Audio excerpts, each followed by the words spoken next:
Coming up on Jerusalem Dateline, from the battleground in Gaza to legal battles at The Hague, Israel fights on multiple fronts. As fighting intensifies between Israel and Hezbollah, some fear it could spread beyond Israel's northern border, and collecting testimonies of former hostages for generations to come. Plus, the Jerusalem Prayer Breakfast, praying for the peace of Jerusalem and Israel, more crucial now than ever. All this and more coming up on this edition of Jerusalem Dateline. Hello and welcome to this edition of Jerusalem Dateline. I'm Chris Mitchell. From the battleground in Gaza to legal battles at The Hague, Israel is fighting on multiple fronts. But Israel is finding allies on Capitol Hill and among Christian leaders.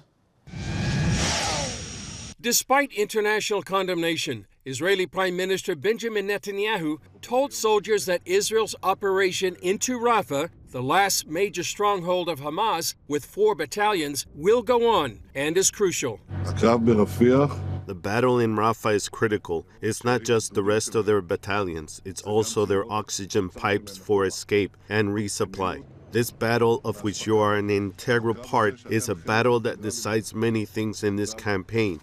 Israel's defense minister Yoav Gallant says more IDF troops will soon join the fighting in Rafah. He says the military action is working, that the IDF is cutting off Hamas's ability to rearm and resupply. The meaning is we are turning off the tap on Hamas. We are wearing Hamas down. And Israel today beginning its response to an international legal challenge to its action in Rafah by South Africa. It's asking the International Court of Justice to order Israel to stop its attack on Rafah and indeed get out of the Gaza Strip altogether. Immediately, totally and unconditionally withdraw Israeli army from the entirety of the Gaza Strip. But Israel's representative in The Hague emphasized the importance of the Rafah operation. There are dozens of tunnels in Rafah, including those that cross into Egypt. Abductees are held in these tunnels. And in New York, the UN Security Council held its first meeting focused on the hostages held by Hamas, with the U.S. and other countries demanding they be released. Back in the Middle East, the U.S. says the first trucks carrying aid for Gaza have rolled across a newly built U.S. floating pier. A State Department spokesman said the aid from offshore is crucial as deliveries by land continue to be disrupted by the war, terrorism, or hijackings. The pier was attacked by terrorists in late April. Hamas promises to attack any foreign troops seen helping to bring in aid via that new pier. And in Washington, congressional Republicans, joined by 16 Democrats, have passed a bill to force President Biden to send weapons to Israel. Biden already stopped one shipment of bombs and threatens to halt more deliveries if Israel launches a full-scale invasion of Rafah. This is a catastrophic decision with global implications. It is obviously being done as a political calculation, and we cannot let this stand. And if you're not supporting Israel, you're supporting Hamas, a terrorist organization. And so when President Biden said he wants to hold back on those arms sales, he is holding back on Israel's ability to go and fight a war against Hamas. But the bill is expected to go no further, since Senate Majority Leader Chuck Schumer won't bring it up for a vote. And on Thursday, the national religious broadcasters reissued a letter sent by more than 150 Christian leaders to President Biden. The letter expressed concern for the White House's unprecedented interference in the affairs of a close ally and called for a course correction. With the Israel-Hamas war well into its 7th month, more than 1 million Palestinians have been displaced from their homes. In response, the Biden administration is considering a plan to bring certain Palestinians to the U.S. But as Caitlin Burke reports, many concern the move would pose a grave threat to U.S. national security. According to the White House, discussions are underway, but no decisions have been made. One potential roadblock being the practicality of bringing Palestinian refugees to the U.S. We are constantly evaluating policy proposals to further support Palestinians who are family members of American citizens and may want to come to the United States. So we're evaluating it. The possibility led to quick rejection from more than 24 Republican senators, calling the plan a national security risk. In a letter to President Biden, they questioned how the administration would properly vet any refugees for terrorist ties or sympathies. Palestinians are taught from a very early age to not only hate Jews, but hate all infidels. You know, there's a reason that the Arab countries around Israel do not accept Palestinian refugees on a permanent basis. It's a risky proposition. So why add that risk to the enormous risk, the clear and present danger that this administration is already subjecting America to with their open border on our southwest border? Former State Department advisor Gabriel Nerona, now executive director of Polaris National Security, points out that according to international asylum law, the U.S. should not be on the hook for taking in Palestinian refugees. The United States is not the first country in the region that people can get to. It's pretty much the last country that people can get to. And so they should be looking to go other places. And the Biden administration, frankly, should be showing a leadership role here, pressing states in the region to take in refugees from Gaza who are actually trying to find a safe place to live right now. Since the U.S. refugee program began more than 40 years ago, it has not resettled Palestinians in large numbers. Nerona tells CBN News, however, he believes neither past policy nor Republican pushback will prevent the administration from moving forward. Frankly, they've had an immigration policy from day one that is all about doing what they believe is the humanitarian thing and ignoring national security concerns. According to recent polls, 34% of Palestinians in Gaza support Hamas, and the Biden administration acknowledges the terror group has disguised its militants during prior civilian evacuations. Caitlin Burke, CBN News, Washington. Coming up, some fear the fight between Israel and Hezbollah could spread beyond Israel's northern border. Stay connected with CBN News all day across our platforms. For more than 7 months, fighting between Israel and Hezbollah has led to concerns that it could explode into a full-blown war. Many Israelis fear the threat extends far beyond the country's northern border. Take a look. Reserve Lieutenant Colonel Eyal Dror is one of the nearly 100,000 Israelis who have fled their homes in the north. We are living 7 months out of our home because of this war. We are trying to go back home, but I think that the most important message is that we deserve to live. I'm living in the northern part of Israel, a mile from the Israeli-Lebanese border, and I think that I have all the right to live peacefully without thinking whether Hezbollah will slaughter my family. For years, those in the region have lived under the shadow of the terror group. You know, I came here a few days ago, and I love the North. I walked paths and trails, and I was angry that I couldn't walk and drive where I wanted to go. I can only imagine what it's like for the Israeli people that live here. American author Clifford Sobin wrote, "Israel's struggle with Hezbollah, a war without end." He's in Israel to talk about the connection between Hezbollah and Iran. My message today is that there are two things that need to happen. One, it's important to explain the central narrative that people here have a right to exist in safety and freedom. And secondly, to show how Hezbollah is impacting that and show it through their own videos. Those videos prove the danger of Hezbollah. I showed a video of Hezbollah destroying a home through the sights of an anti-tank missile, and I showed a video of Hezbollah's statement saying they want to destroy Israel. These are the things that I think have to be expressed to the American public. It's part of a conversation. It's not the end, but it's the start of a conversation. Sobin says Americans need to know why it's important to understand the extent of the terrorist support and reach. It's because it's one of Iran's proxies, and it's part of the whole all the Iranian tentacles. On top of that, Hezbollah operates criminal operations in the United States. So it's a threat to the United States, it's a threat to Europe, it's certainly a threat to Israel, and it's part of Iran's strength. Israel's the canary in the coal mine. What starts here comes to the United States. There's no doubt about it. The United States is facing that battle, and so is Western Europe. But not everybody wants to understand that that battle is coming. For Israel, the battle is already here. It's a war of attrition. Every day, there are attacks coming from Lebanon against the IDF, and the IDF response or trying to prevent these attacks. Zarit Zahavi of the Alma Education and Research Center studies the security challenges along Israel's northern borders.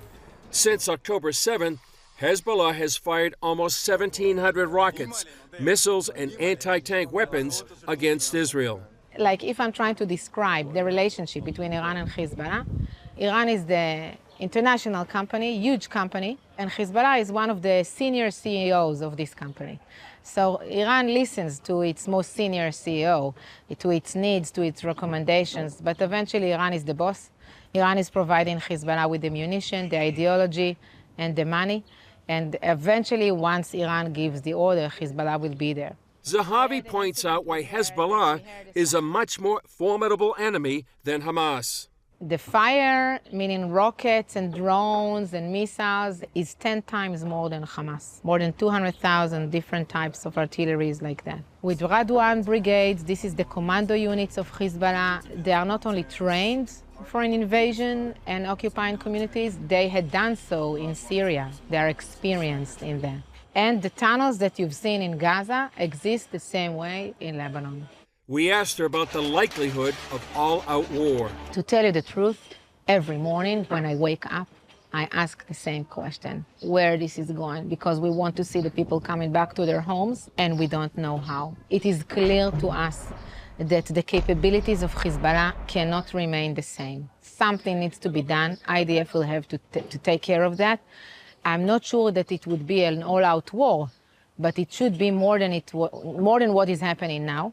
Given her close proximity to those terrorist commandos, we also asked her about Hezbollah flags on U.S. college campuses and why Americans need to pay attention.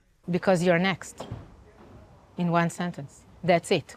You see this in the universities. There were already Hezbollah flags in the universities. There were already chants, death to America, in America. This is not a coincidence. It's part of a campaign that Iran is having, which has bombs and has soft power, using cyber, using social media to incite the young people of the United States against America itself. Now, you may say it's a minority. I agree. But if you will not deal with that, it will not stay like that. You have to deal with it now in your country before it will become something much greater. Up next, Israel collects stories of former hostages for future generations.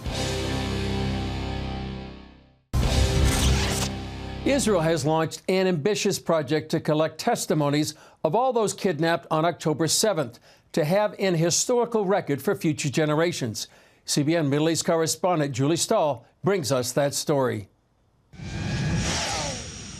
Hamas kidnapped Merav Tal and also took the body of her long-term partner Yaakov Tal on October 7th. I saw Yahya outside the house, sitting on his knees, and two terrorists were holding him by his sides. He was with his back to me. They were holding weapons, and he yelled at me, "I'm going to die." And I'm on a Vespa, and I told him, "Don't resist." One who was sitting was holding a knife to my neck. They brought me down from the Vespa. Someone hits me on the head. I almost lost consciousness. I was getting ready to take a shower. Then he told me, "You take a shower. When you finish, you don't wear your clothes. I'm coming to check you out if you have a chip in your body." That's just one of dozens of testimonies that's part of the government press office project. The GPO took footage and testimonies from all the hostages that arrived in the first period a few months ago, to make sure that, first of all, the foreign media will exactly know what is going on in Hamas horrible activities that they do in the jails, but also for the next generation, that people are ignoring, people forgotten. GPO Director Nitzan Chen stresses the importance of recording the personal first-hand stories for documentation and authenticity. So just imagine if even today 6 months after the massacre. Some people, even the Secretary of the UN denied that there was abuse against women at the jail. Just imagine what will happen 10 years from now. People will ignore, deny that there was some rape in October 7th, there was murder in October 7th. Therefore, the testimonies are very, very important for those days and next generation as well. Journalists met some participants during a preview of the film, which will eventually be stored in the National Archives. There were shouts of Jew, Jew in Arabic. They broke in screaming and shooting, bullet marks on the door. We understood my husband was shot. He was lying on the floor with his hands up. This was all in front of our eyes. At Kfar Aza, terrorists abducted Chen Goldstein Almog and 3 of her children. They also murdered her husband and oldest daughter.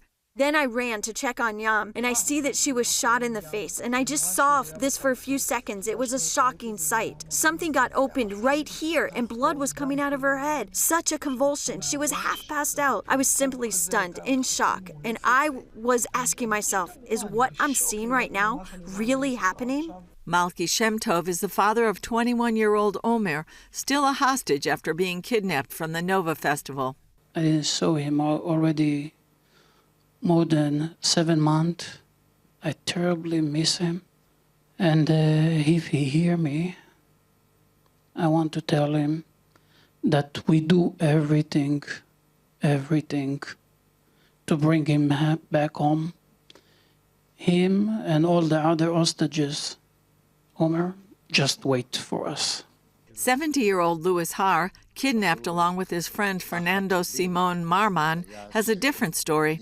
The IDF rescued them in February. Suddenly, I heard boom, and then wild shooting began and someone grabbed my leg, pulled me down and said, "Put your head down."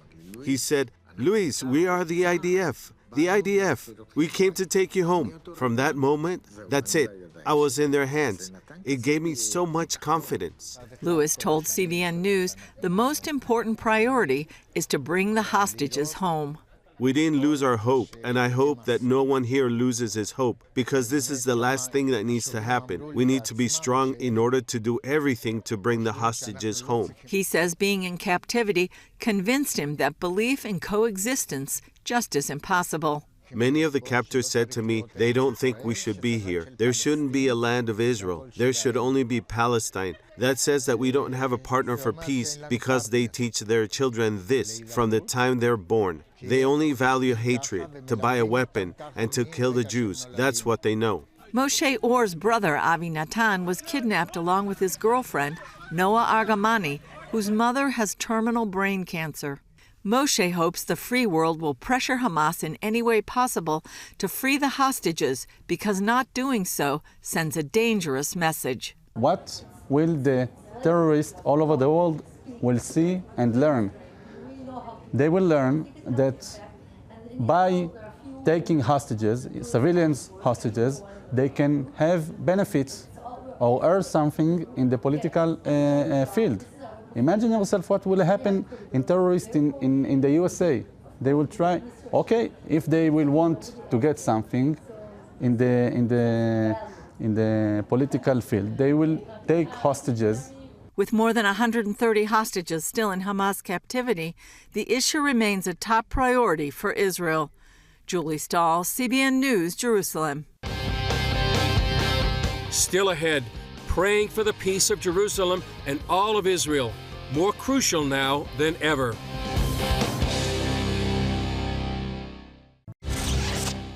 As Israel is at war, Christians from around the world are coming up to Jerusalem for the Jerusalem Prayer Breakfast.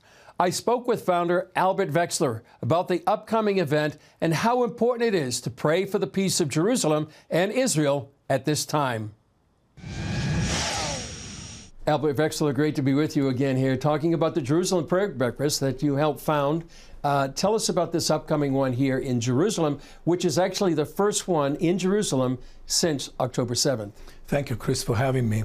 Well, we're really excited about the upcoming Jerusalem Prayer Breakfast, and I think God will really carve out a special moment in time, gathering the nations allowing us to come together to pray for the peace of Jerusalem before some, I believe, major changes and shifts are going to take place. Because, I mean, we are heading to a major confrontation. You don't need to be a prophet to realize that. And the West is really under a massive attack, and they haven't really understood it.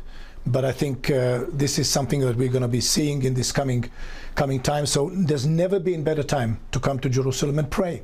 Okay, and you have people coming here from the nations? Yes, despite all the cancellations of flights and whatnot, people are coming from all over the world, from Japan, from United States, from Europe, from Africa, and so we will have a very international crowd of people, as always, leaders, congressmen, members of parliament, and of course our Knesset members are going to be hosting them in the Knesset at Waldorf Astoria Hotel, and it's going to be huge. How significant it is when you have members of Knessets and parliaments, mayors, to come here and pray for Jerusalem and then have that impact in their own nations? I think this is very significant, and I think it is something we're very much looking forward for, because every time when the Jews and Christians come together and pray, there is a significant change coming. I would even call it a history-making moment. We saw it in Holland. You were there with us when the reparation funds that were held back were suddenly released on the day we were gathered at the Rittersaal. We've seen it in Rome, Italy, when the senators promised to help Israel and move the embassy, and then they win the elections exactly a year later. Now they have to fulfill their promise. Yeah. But there's like many things that you can see. I could tell story after story. We were just in Sweden, saw amazing unity and love and support for Israel, despite the fact that the people on the streets of Stockholm were not so happy. Yeah. Now, you founded this Jerusalem Prayer Breakfast how many years ago? That was in 2016. We started talking with Robert Ilatov. Then President Reuven Rivlin endorsed the idea as a great surprise for all of us. And then we launched it 2017. You were actually one of our founders. You came and you've seen it, take us all over the world. We have been now in 20 cities, outside of Israel. So it's the 8th annual Jerusalem Prayer Breakfast in Israel, and then after that we're going to go to New York on the UN week. Well, that's a significant place and time to be when literally the nations of the world come back to New York for the annual General Assembly. Tell us how people can, they can either come here, you're expecting several hundred, but how can they find out about the Jerusalem Prayer Breakfast? Well, we have our website, www.jerusalemprayerbreakfast.org, and there is a contact button. There is the information about the registration. People can contact us and say, please tell me how to register, or tell me how to watch the live stream of the Jerusalem Prayer Breakfast on May 29 and 30th. So it's very simple.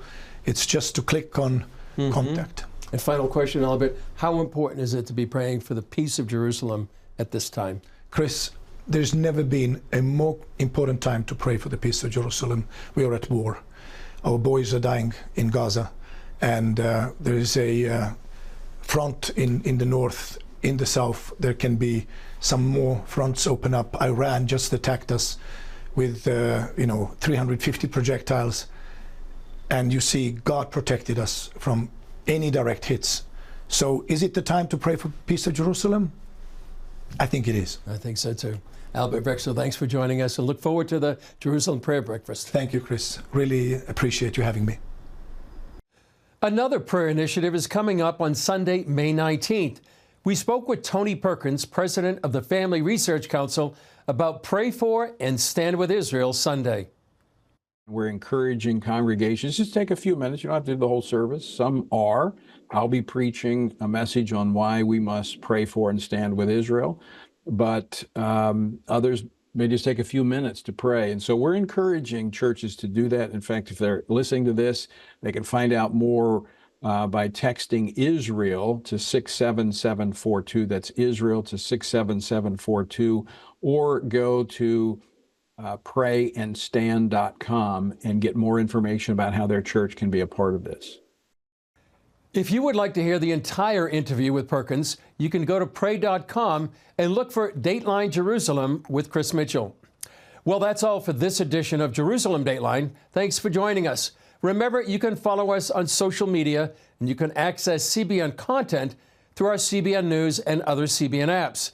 And please continue to pray for the peace of Jerusalem and Israel at this critical moment, and for the speedy and safe return of the hostages.